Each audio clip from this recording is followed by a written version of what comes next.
Assalamualaikum warahmatullahi wabarakatuh. Nama saya Faisal Nur Rahman, NIM 31.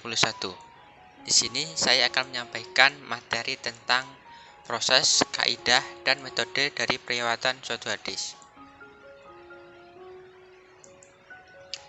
Pada kesempatan kali ini saya akan membahas tentang bagaimana sih proses periwayatan hadis. Yang kedua, bagaimanakah kaidah periwayatan hadis, dan yang ketiga, bagaimana metode periwayatan hadis. Pada pokok pembahasan yang pertama yaitu pengertian dari periwayatan hadis. Kata periwayatan hadis tersusun dari dua kata yaitu periwayatan dan hadis. Periwayatan dalam bahasa Arab dikenal dengan kata al-riwayat yang secara etimologis berasal dari kata rawiyat yang memiliki sinonim arti dengan kata syariba, minum dengan puas, al-istaqo atau memberi minum hingga puas, sako mengairi, hamala membawa, nakala memindahkan, dan sadda atau mengikatkan.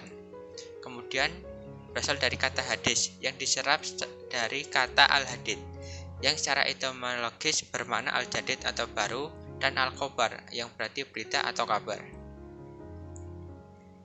Sehingga dapat disimpulkan pengertian dari periwayatan hadis itu sendiri yaitu ialah kegiatan penerimaan dan penyampaian hadis serta penyandaran hadis itu kepada rangkaian para periwayatnya dengan bentuk-bentuk tertentu. Seseorang tidak berhak meriwayatkan hadis tersebut apabila menghilangkan kata-kata atau menambahkan kata-katanya sendiri, sehingga terproduksilah hadis-hadis yang hanya sesuai dengan pemahamannya sendiri mengenai hadis-hadis tersebut. Dan selanjutnya, bagaimana proses periwayatan dari suatu hadis?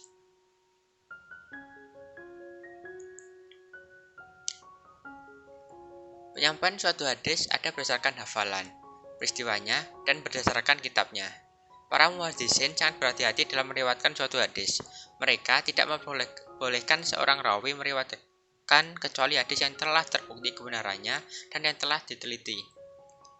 Dan apabila ia ragu, maka berarti ia meriwayatkan sesuatu yang tidak dapat dipastikan keasliannya dari Nabi Muhammad SAW dan dikhawatirkan telah terjadi perubahan padanya, sehingga ia termasuk orang-orang yang terkena ancaman Nabi Muhammad, yaitu orang-orang yang berdusta dalam meriwayatkan suatu hadis.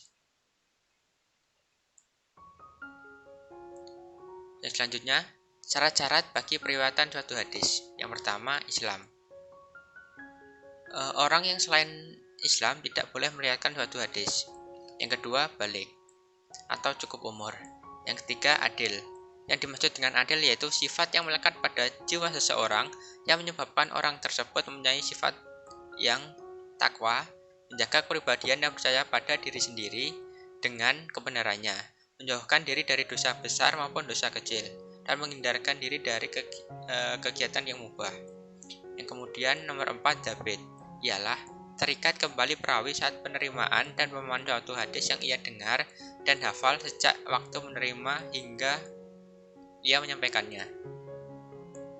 Kemudian pembahasan yang ketiga yaitu kaidah periwayatan suatu hadis. Nabi memiliki berbagai cara dalam menyampaikan hadis. Yang pertama yaitu hadis dalam bentuk perkataan. Nabi menyampaikan hadis dalam bentuk lisan maupun dalam bentuk tertulis. Yang kedua, hadis dalam bentuk perbuatan.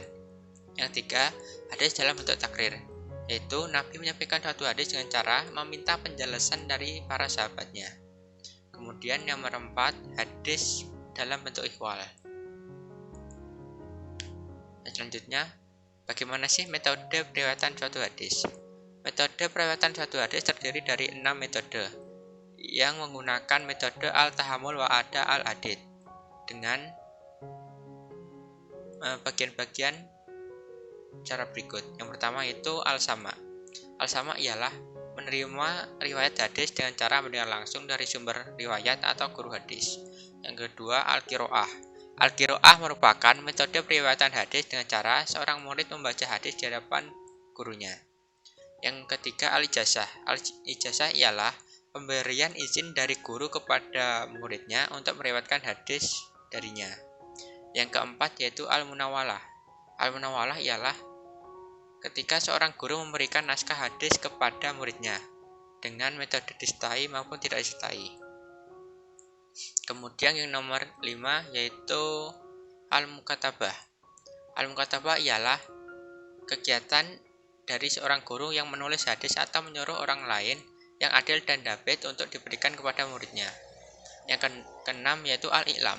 Al-i'lam yaitu cara yang sama dengan al-sama tanpa adanya kalimat instruksi kepada murid untuk meriwayatkan lebih lanjut hadis yang ia berikan. Yang ketujuh yaitu al-wasiyah. Al-wasiyah adalah periwayatan hadis berdasarkan pada kitab hadis yang diwasiatkan guru kepada muridnya ketika ia hendak melakukan perjalanan atau ketika ia telah wafat. Yang kedelapan al-wijadah. Al-wijadah ialah periwayatan hadis yang berdasarkan pada catatan hadis orang lain tanpa melalui cara al-munawalah atau al-ijazah.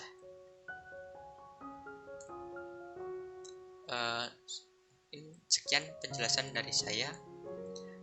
Apabila ada kurang lebihnya saya mohon maaf. Sekian dan terima kasih. Wassalamualaikum warahmatullahi wabarakatuh.